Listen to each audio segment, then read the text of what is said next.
বিসমিল্লাহির রহমানির রহিম। এই প্রিয় নেতৃবৃন্দ, সাইলেন্ট সহকর্মীবৃন্দ, সকল শরণার্থীগণ, আসসালামু আলাইকুম।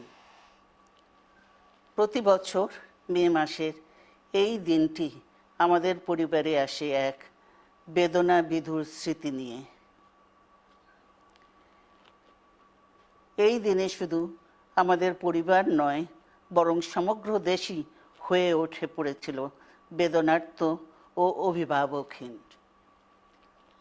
আমাদের প্রিয় মাতৃভূমি বাংলাদেশের জন্মের সাথে জড়িয়ে থাকা এক অবিচ্ছেদ্য নাম শহীদ প্রেসিডেন্ট জিয়াউর রহমান, যে চট্টগ্রাম থেকে স্বাধীনতার ঘোষণা করে তিনি এ দেশের সাথে তার নাম অবিচ্ছেদ্য করেছিলেন।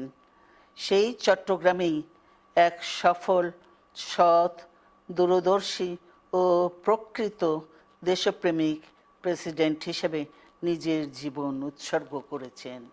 এদেশে গণতন্ত্র, স্বাধীনতা, সংবাদপত্র ও বিচার বিভাগের স্বাধীনতা, স্বনির্ভরতা ও উন্নয়ন এবং নিজস্ব জাতীয়তাবাদ সৃষ্টির অনন্য রূপকার শহীদ জিয়া, যে গণতন্ত্র প্রতিষ্ঠা আর সার্বভৌমত্ব রক্ষার লড়াইয়ে তিনি শাহাদাত বরণ করেছেন, সেই গণতন্ত্র নিরবচ্ছিন্ন যাত্রা আজও বাধাগ্রস্ত হচ্ছে প্রতি পদে পদে।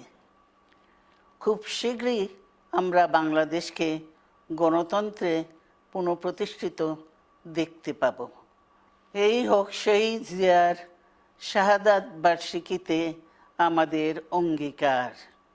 এই লক্ষ্যে সুশৃঙ্খলভাবে এগিয়ে চলার জন্য আমি বিএনপির সকল পর্যায়ের নেতা কর্মী ও দেশবাসীর প্রতি আহ্বান জানাচ্ছি।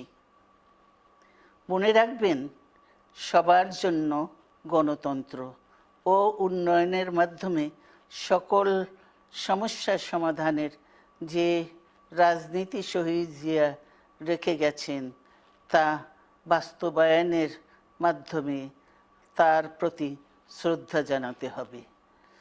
আমরা তার বিদায়ী আত্মার মাগফিরাত কামনা করছি। আল্লাহ হাফেজ। বাংলাদেশ জিন্দাবাদ।